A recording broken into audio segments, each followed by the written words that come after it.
Bien-aimés frères et sœurs en Jésus, la grâce, la paix et la miséricorde nous sont données de la part de Dieu le Père et de Jésus-Christ, son Fils, notre Sauveur.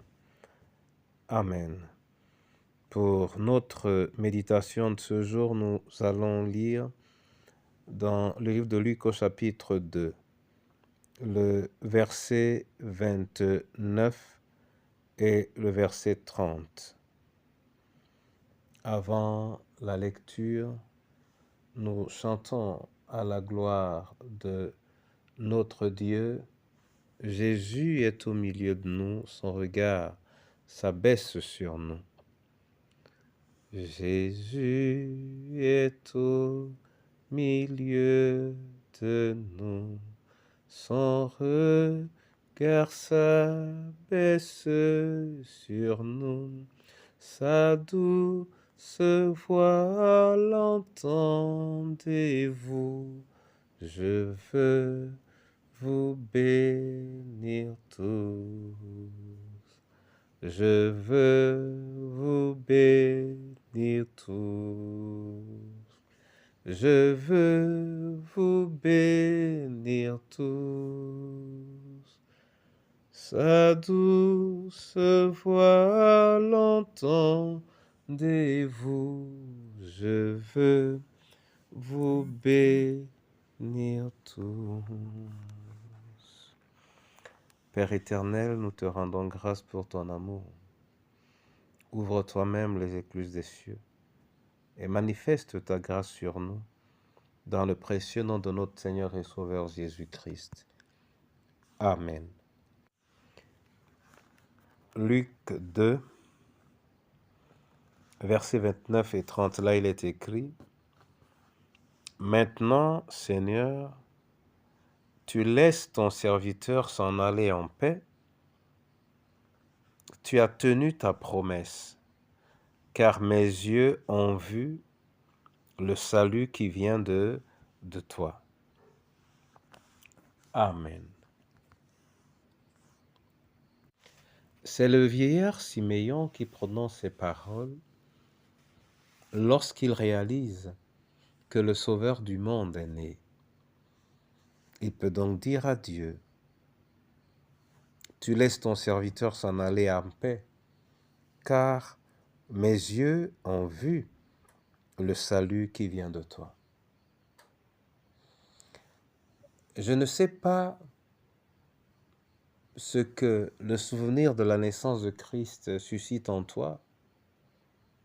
Je ne sais pas ce que la célébration de la nativité crée en toi, occasionne dans ta vie. Mais je remarque que Siméon, lorsqu'il a vu Jésus, il a pensé à son repos et il a dit qu'il peut s'en aller en paix parce que la vue de Jésus a suscité en lui non seulement l'assurance de l'accomplissement des promesses du Seigneur, mais la réalisation d'une promesse salutaire.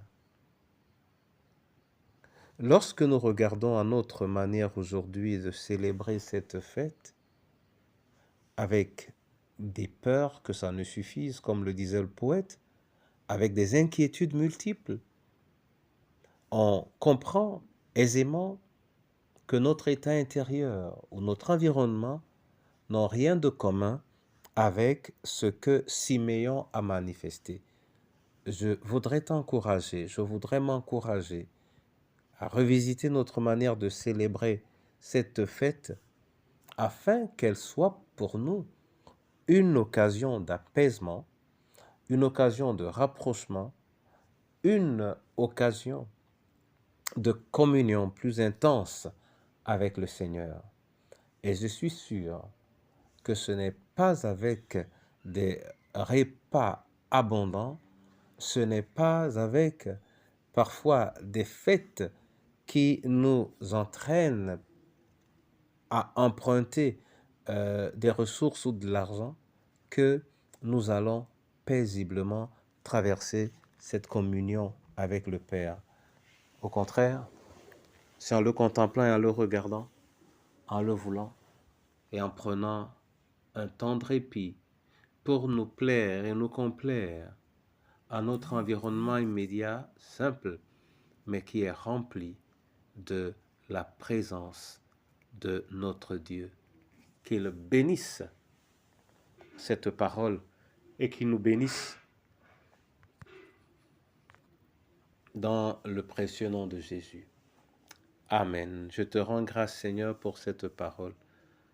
Qu'elle m'aide à faire de la célébration de Noël une occasion paisible, une occasion de joie profonde, une occasion de fermeté et de quiétude spirituelle, une occasion d'élévation et une occasion d'affermissement.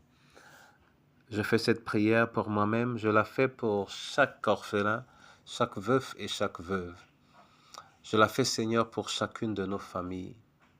Je la fais pour ton Église, non seulement qu'elle puisse le vivre, mais qu'elle puisse entraîner, mener le peuple de Dieu sur ce chemin.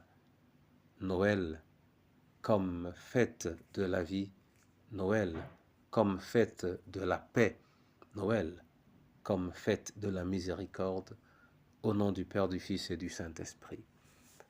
Amen. Que l'Éternel lui-même ouvre les écluses des cieux au-dessus de vous, et que les anges qu'il a préparés d'avance pour votre vie vous accompagnent dans sa paix au nom de Jésus-Christ de Nazareth. Amen.